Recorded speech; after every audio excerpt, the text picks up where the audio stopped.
Hola, bienvenidas nuevamente a Café con Calma, mi podcast, y yo soy Majo, tu host. Estamos con café descafeinado porque son las 8:30 de la noche y vamos a grabar porque prometí que mañana volvíamos y no les voy a fallar. Hoy tengo una persona muy especial acá que claramente muchas de ustedes conocen, lo han visto en mis videos, en mi contenido en general, que es mi esposo, Daniel. Él y yo llevamos muchos años juntos y él viene hoy con una historia muy especial. No nos vamos a enfocar en la historia, nos vamos a enfocar en cómo él ha vivido su historia. Daniel perdió a su papá cuando él tenía 7 años. Y a mí toda la vida me ha marcado mucho cómo él ha vivido su vida desde un punto muy sabio. Él es muy especial y siento que su historia tiene mucho que aportar a los demás y a los que nos oyen acá sobre cómo vivir la vida desde un punto como más inteligente, de más intención y de básicamente como tomar las riendas, ¿no? Entonces, nada, le voy a dar la palabra a Daniel para que empiece a hablar. Antes de eso me gustaría contar cómo yo me enteré de eso, porque Daniel no es una persona que hable de ese tema. Es más, yo creo que mucha gente que te conoce se va a enterar de eso con este video, que lo llevan conociendo años y años y no saben esa parte de él. Cuando yo me enteré de eso era porque iba a tomar una decisión muy importante en mi vida, muy trascendental en mi vida. Nosotros éramos novios, no llevábamos nada juntos por ahí meses, y él quiso contarme la historia para enseñarme algo a partir de lo que él había vivido, de lo que su mamá había vivido, y darme una luz de por qué debía yo tomar una decisión u otra, como que darme una guía, digámoslo así. Y sin duda fue de los cambios en mi vida más grandes que yo he hecho, y probablemente también por lo que hoy estamos en estas, tiene mucha incidencia. Y por eso me enteré. Entonces, ¿a qué voy con esto? Él no habla de eso nunca, si no es para enseñar algo.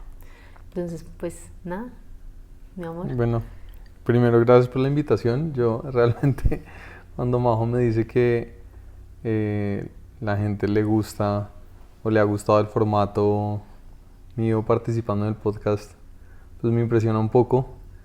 No sé qué tanto puedan aprender de mí, pero lo que sea que pueda transmitir y que pueda ser valioso para la gente que está oyendo esto, para mí también es valioso, importante.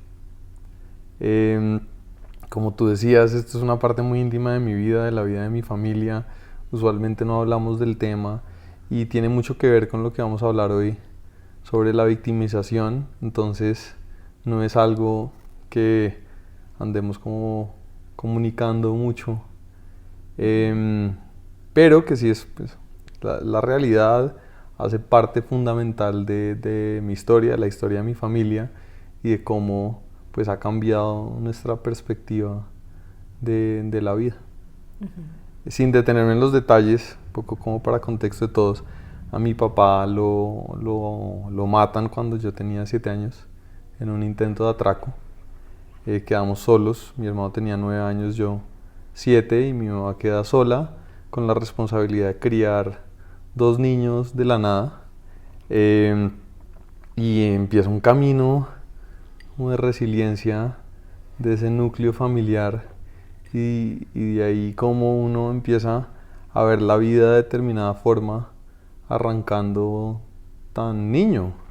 En últimas seamos niños, que se va la figura paterna, que uno a medida que va creciendo y después cuando uno tiene sus propios hijos se va dando cuenta que es una figura tan fundamental en la vida de un niño, en la vida de un hombre que le hace falta como esa guía masculina, pero que mi mamá la supo suplir perfectamente y se terminó volviendo ese papá y mamá al tiempo y nos fue transmitiendo como esa energía y esa fuerza y esa valentía como para seguir adelante.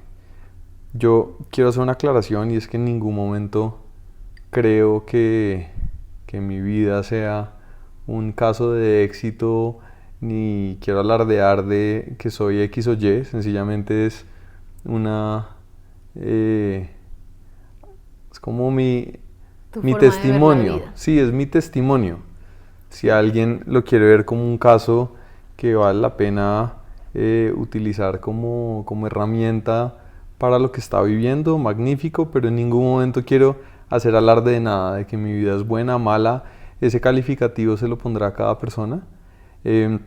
Sencillamente es contar cómo una forma de aproximarse a una situación muy dolorosa tuvo un impacto positivo en mi vida. Sí, y ha tenido un impacto muy positivo en lo que tú eres hoy en día. Porque si tuvieras, pues en general, yo pienso que eso viene mucho de tu mamá, porque pues ustedes eran niños y creciendo básicamente fue lo que transmitió tu mamá durante el proceso y durante la situación y durante la vida en general, durante los años. Y ahí es en donde yo quiero que tú profundices mucho, mi amor, y es en la parte de no ser víctima. Porque, o sea, eso que pasó, yo creo que es lo peor que le puede pasar a alguien, a una mujer perder a su esposo con 2 niños y a 2 niños perder a su papá. Pero Sí, ustedes lo han vivido de una manera que yo personalmente lo admiro mucho porque yo no sé, yo no podría. ¿Sí me entiendes? sí, yo creo que tiene tanto de supervivencia como de la forma de ver la vida y ver los problemas. Digamos que en una de esa situación, cuando uno tiene hijos y tiene que responder por los hijos solo, se da cuenta que es literalmente un estado salvaje de supervivencia. No tengo tiempo de lamentarme porque si me lamento, se hunde el barco. Entonces es seguir adelante y uno esa energía no cree, pero la transmite con el solo ejemplo. Sí. Entonces es una energía que o sigo o me hundo. Entonces no hay tiempo para lamentarse. Y segundo, es una forma de afrontar los problemas y la adversidad.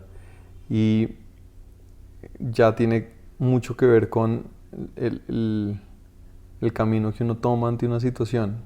Digamos que los seres humanos naturalmente estamos inclinados mucho hacia la victimización, como yo creo que como mecanismo de defensa de nuestras propias decisiones. Sí. Es mucho más fácil ante un fracaso decir es que las circunstancias fueron de X o Y forma que decir es que no puse lo suficiente de mi parte para lograr el resultado que quería lograr.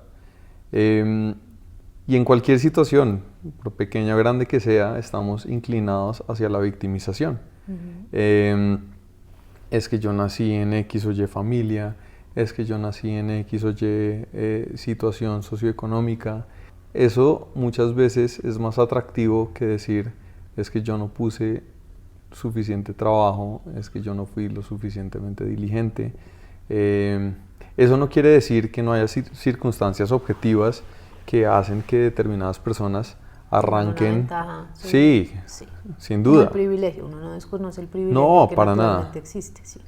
Pero uno siempre tiene un margen de maniobra dependiendo de qué tanto uno quiera hacer y lograr. En cualquier situación, por pequeña que sea, pero siempre va a estar la ventana de la víctima como la salida fácil en caso de que uno decida que la quiera tomar. Sí. Y de nuevo, los seres humanos por naturaleza estamos inclinados hacia la victimización. Es el camino más fácil, es la forma de salirnos de nuestra responsabilidad. Y en parte, vamos que si algo querría que fuera el mensaje es intentar salirse de esa faceta de víctima y darse cuenta que uno siempre tiene algún margen de maniobra. Eso precisamente, eso se llama tener agencia, que eso es algo que yo hablo mucho en mi programa, y es tú no puedes controlarlo todo, tú no tienes control de lo que pasa, o sea, ustedes no tenían control de la situación. Jamás en la vida se esperaron que eso fuera a pasar, no tenían control, no tenían cómo ni prevenirlo, ni después solucionarlo. No había absolutamente nada que hacer, pero ustedes sí tenían agencia y tenían poder de decisión y como la voluntad hacia cómo afrontaban eso que les había tocado vivir. Eso significa tener agencias. Básicamente, yo sé que yo no tengo el control sobre todas las cosas, yo sé que yo no puedo definirlo todo ni controlarlo todo, pero sí tengo control sobre mis decisiones, sobre cómo yo vivo mi vida y sobre cómo yo respondo hacia las cosas.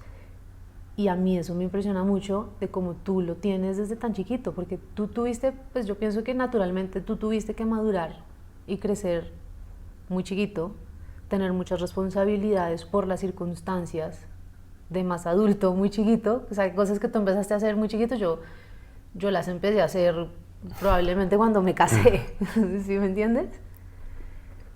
Sí, Pero uno, aún así, perdóname amor, aún así hay algo que admiro aún más, y es que tú no solo jamás has sido una persona de victimizarse, sino que también eres de las personas más nobles y amorosas y felices que yo conozco. gracias mi O sea, corazón. tú no eres frío. Por lo general, una persona que ha pasado por algo así podría decir, yo soy así, soy porque la he pasado mal.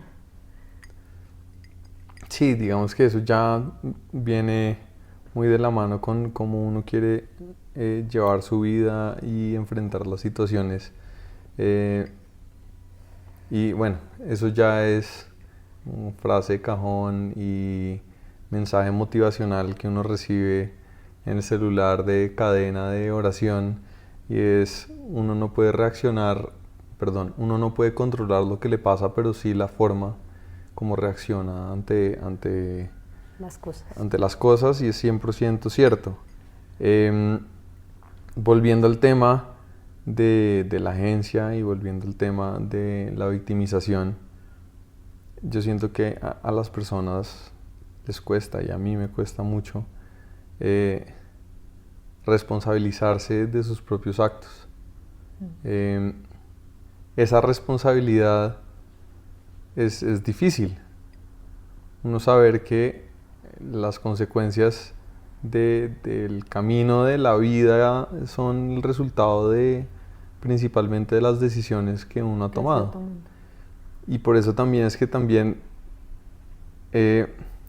nos inclinamos tanto hacia el misticismo, darle mucha cabida a que las cosas que le pasan a uno son resultado de algo sobrenatural. No, perdí mi trabajo, pero eso fue porque Dios lo quiso, entonces me da paz mental. Sí, probablemente tenga algún grado de certeza, pero también faltaste al trabajo 3 días en 2 semanas, no cumpliste con tus metas. Sí. Claro, Pero, hay niveles, ¿no? Pues, claro, dejamos a un lado esa parte de la autorresponsabilidad y de lo determinantes que son nuestros actos en las consecuencias de nuestra vida, y le atribuimos mucho a cosas que están por fuera de nuestro control también, como un mecanismo de escape y un mecanismo para sentirnos bien con el resultado de nuestra vida. Entonces, un poco el mensaje es, uno se tiene que apersonar sobre su vida, uno tiene que ser el actor de su película, diseñar su vida, apersonarse de sus decisiones, saber que lo que le pasa sí está muy influenciado por las circunstancias. Uno no decide en qué casa vive, en qué casa nace, perdón, ni en qué país, ni en qué familia, ni en qué condición socioeconómica, pero todas las personas les pasa lo mismo. Todas las personas son el resultado de una lotería inicial, y ese es el puesto en el que le tocó vivir, y ya, de ahí en adelante 100% libre albedrío 100% toma de decisiones y toca a uno apersonarse de sus decisiones y saber que uno sí tiene capacidad de cambiar un poco el curso de su vida. Sí, y pues incluso también Dios lo dice, ¿no? Como ayúdate que yo te ayudaré. Pues es como también haz tú tu parte, yo voy a hacer la mía, pero haz lo tuyo. Y es precisamente eso que tú estás diciendo. Yo te quería también preguntar, amor, ¿tú cómo crees que todo eso, hoy en día ya que eres papá, ha impactado cómo tú vives tu paternidad? Porque tú eres el papá. O sea, yo te veo a ti con los niños y yo digo como, Dios mío, es un papá. O sea, es que yo sé que lo han visto. Lo han visto, lo que pueden ver en mis redes sociales, pero no han visto el nivel pues, que yo veo en nuestra vida, como ya en lo íntimo, en el día a día, lo que vemos minuto a minuto, día a día, de cómo tú eres con nuestros hijos y cómo tú vives tu paternidad. Yo creo que tiene mucho que ver con la forma en la que uno quiere llevar su vida. Volvemos a lo mismo. Tema de decisiones, tema del libre albedrío. Las circunstancias siempre van a estar alrededor, pero es un tema de uno con qué decisiones se siente bien de llevar su vida. Y acá no estoy juzgando a nadie ni nada por el estilo. Depende qué decisión quiera tomar cada persona sobre los diferentes aspectos de su vida. Qué cosas quiere sacrificar. Los recursos son en últimas limitados y especialmente el recurso del tiempo. Entonces habrá gente que diga, yo quiero dedicarle más atención a, no sé, mi cuidado personal y hacer ejercicio, y eso significará sacrificar otros aspectos distintos de mi vida, la parte académica, etc. Y habrá gente que decidirá acomodar sus prioridades de cierta forma y entre esos está la vida familiar. Entonces ya depende de qué tanto atención le quiera dar o prioridad le quiera dar la persona a cada uno de esos aspectos de su vida para que se acomoden a sus necesidades. Y entre esos, pues yo he tomado la decisión de que una de las partes fundamentales de mi vida en este momento es el cuidado de mis hijos. Entonces le dedico una especial atención a eso. Y vivo con esa decisión sin culpa porque sé que es la decisión que yo he tomado. De la misma manera que invito a que las personas que estén pensando en cómo acomodan sus prioridades, porque si bien el tiempo sí es un recurso limitado, uno tiene que darse cuenta que si lo quiere hacer, puede hacer todo. De alguna manera, sí. De alguna manera.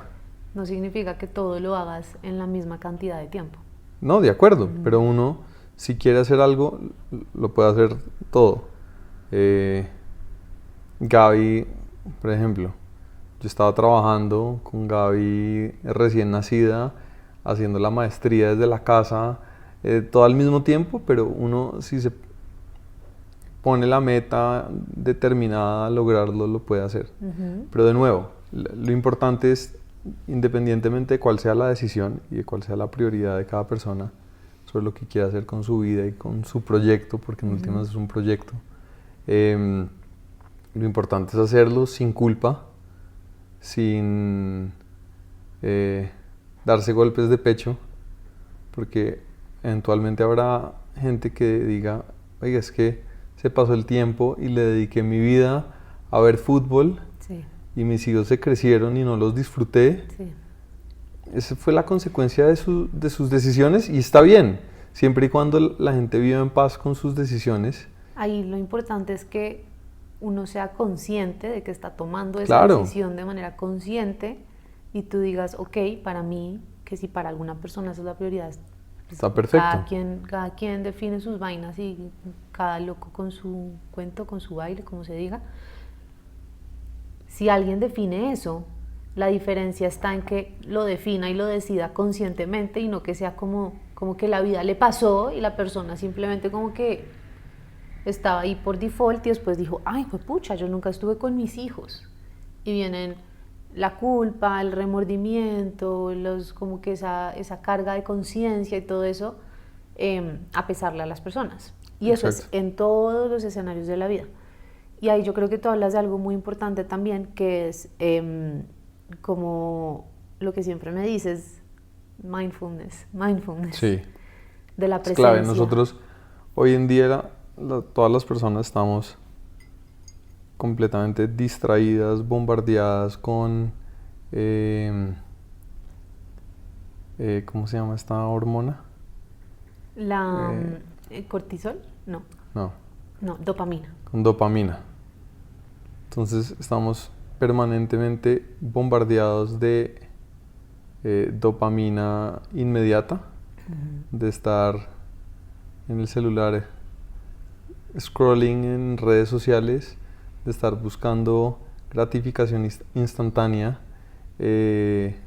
pura dopamina, exceso de dopamina, y no estamos presentes en lo que estamos haciendo. Y más allá de la dopamina como tal, como de estar en algo, como estar scrolling, también es el hecho de una vez estar ahí, pero está en la cabeza en otra cosa. Sí, y nos pasa todo el tiempo. Y es normal, entonces, ¿no? Es normal, solo que tú tienes como que una especial atención, como que eres muy bueno en captar cuando eso nos está pasando. Pero de nuevo, tiene mucho que ver con las decisiones que uno quiere tomar, de cómo lleva su vida, de qué quiere hacer en su día a día, de si estoy jugando con mis hijos, no estoy en el celular, de si estoy sentado en la mesa, no estoy contestando mensajes, de si estoy en el carro, estoy disfrutando que voy oyendo la música, así sea música infantil, de si estoy viendo a los niños montar bicicleta, estoy ahí en ese momento, así sean 15 minutos de estar en la bicicleta. En últimas es una decisión, y la decisión tiene una consecuencia, y uno tiene que vivir con la consecuencia, porque volvemos al círculo vicioso de la victimización. Entonces es... Yo no pude disfrutar a mis hijos, se me pasó la vida y no estuve con mis hijos, es que el trabajo me quita mucho tiempo, es que todas las personas trabajan, todas las personas tienen ocupaciones, todas las personas tienen preocupaciones, tienen temas de salud, tienen temas de su día a día que les quita tiempo, que les genera estrés. Es que todo el mundo se puede decir que está corriendo en esa rueda como el hámster interminable, todo el mundo está en las mismas. Entonces uno toma una decisión y vive con esa decisión sin victimizarse, y ese es un trabajo de todos los días. De todos los días. Y ahí yo pienso que también hay tú tienes, tú tuviste a tu papá 7 años, pero fueron 7 años, yo estoy hablando desde lo que me has contado, desde lo que he visto en videos y demás, pero fueron 7 años como de tu papá ser muy presente, como él estuvo ahí de cabeza, de lleno, y eran sus hijos y sus hijos y sus hijos, y tú tienes muchos como core memories con tu papá, y yo siento mucho, no sé si estoy en lo correcto, ¿no? Pero yo sí siento mucho que tú has intentado replicar muchas cosas en tus hijos. Sí, digamos que uno... Pues en nuestros hijos. Uno a veces intenta replicar lo bueno y no repetir lo malo. Afortunadamente, mi hermano y yo tuvimos un hogar muy amoroso, con papás muy amorosos, muy dedicados. Después, cuando ya no estaba mi papá y mi mamá, trabajaba todos los días de la semana hasta las 8 o 9 de la noche, y nos tocaba llegar del colegio, organizar la casa, hacer el almuerzo. Sí, es un camino trabajado, guerreado, de mucho crecimiento, mucha madurez muy temprana, pero eso, como dicen, va generando su costra, y uno al final termina estando más agradecido de eso que de los efectos negativos de crecer sin la figura paterna, etc. Pero bueno, uno intenta replicar lo bueno, alejarse de lo malo, pero a veces la carga de replicar lo bueno es dura. Uno a veces siente que lo que hacen es suficiente, que la paternidad es dura, es agotadora. Además que tú debes tener como muchos core memories con tu papá y los recuerdos que tú debes tener de tu papá son todas las cosas pues muy lindas que vivieron, pero probablemente tu papá también se sintió cansado, también se sintió frustrado, también, ¿sí me entiendes? Pero ahí viene el punto en el que muchas veces uno también idealiza y se compara. Y yo a veces te siento a ti ser como tan duro contigo mismo que yo digo, él de verdad no nota, él no ve, él no ve el papá que es. Eres un papá increíble. Y te aseguro que cuando es que si uno ya ve a Gaby en este momento de su vida, tiene 5 años, y ella ya tiene sus core memories. Uno lo nota cuando ella quiere repetir esos momentos, como, ¿te acuerdas del momento cuando íbamos los 4 en el carro oyendo música? Y ya se volvió como nuestra tradición que el fin de semana en el carro nosotros vamos oyendo música y cada uno escoge una canción. Ese es un core memory. Para ella es un core memory jugar juegos de mesa en la cocina, en la casa de mis papás. Para ella es un core memory que tu mamá le pone hielo al chocolate y lo repite. Entonces, lo estamos haciendo bien. Sí, no sé si bien o mal, pero lo importante es que los hijos crezcan siendo niños felices, que uno los pueda poner en una situación mejor de la que a uno le tocó, cualquiera que sea. Y nada, uno todos los días toma las decisiones, todos los días decisiones permanentes que pueden impactar la vida de múltiples formas, pero si algo quiero que la gente que está oyendo este podcast se lleve es uno todos los días tiene el control, todos los días tiene la oportunidad de decidir si se victimiza o toma el control de su vida, y uno tiene que vivir con sus decisiones. Sea la decisión que sea, va a tener que vivir con esa consecuencia y darse cuenta de que fue la consecuencia de una decisión que uno tomó. También tiene que ayudar a alivianar un poco la carga de la culpa, porque la gente, y me incluyo ahí porque me pasa todo el tiempo, la culpa es difícil de cargar. Entonces, cuando uno se da cuenta que ese es el resultado de sus acciones y que uno tiene una posibilidad de cambiar el rumbo del proyecto de vida, ayuda mucho. Y de día a día, desde lo chiquito, desde las rutinas, desde lo cotidiano, en esas decisiones realmente, en las más chiquitas, en lo más que uno ve como poco trascendental, están definidas muchas cosas de las que van a estar pasando en 10 años, en 15 años, en 20 años.